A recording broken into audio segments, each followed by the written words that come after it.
சொகுசு கார் மோதி உயிரிழந்த ஆட்டோ ஓட்டுநர் ஆறுமுகத்தின் 7 வயது மகள் கடந்த சில மாதங்களுக்கு முன்னர் தாயையும் பறிகொடுத்த நிலையில் தற்போது தந்தையையும் பறிகொடுத்து நிற்கும் பரிதாப நிலை விபத்துகளின் கோரமான பின் விளைவுகளை நமக்கு அழுத்தமாக உணர்த்துகிறது.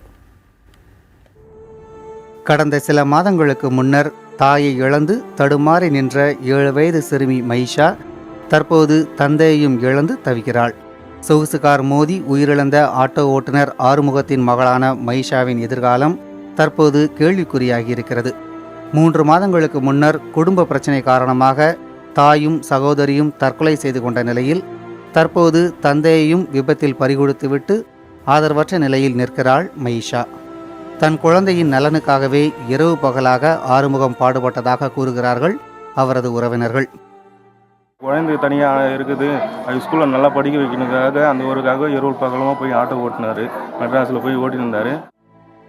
தாயின் இழப்பிற்கு பிறகு தந்தை வழிபாட்டி கிருஷ்ணவேணியிடம் வளர்ந்து வந்தார் மைஷா.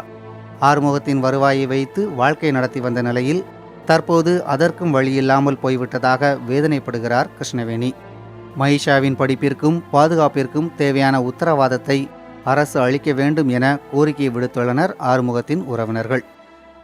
அந்த குழந்தை இப்போ யாரும் காப்பாற்றுக்கு ஆள் கிடையாது. கிடையாதுன்னா இப்போ அவங்க அம்மா 3 மாதம் முன்னாடி இறந்துட்டாங்க. இறந்துட்டு பேர் இவர் இப்போ 3 மாதத்துல இறந்துட்டாரு. இப்போ அந்த குழந்தை அநியாயம் நிற்குது. குழந்தைக்கு யாருமே கிடையாது. பாட்டி யாரும் ரொம்ப வயசானுங்க. அம்மாவோட பெற்ற பாட்டியாகவும் வயசு ஒன்றுமில்லை. பொண்ணை வாரி கூட்டு ரொம்ப கஷ்டப்படுறாங்க. நானும் அத்தை தான் அவனுக்கு. ஆனாலும் எங்களெல்லாம் வயசாயிடுச்சு. நாங்கள் காப்பாற்றப்படுது. சொகுசு கார் மோதியதில் ஒருவர் உயிரிழந்தது பலருக்கும் ஒரு செய்திதான். ஆனால் அந்த விபத்தில் ஒரு குழந்தையின் எதிர்காலமே இருட்டாகிவிட்டது.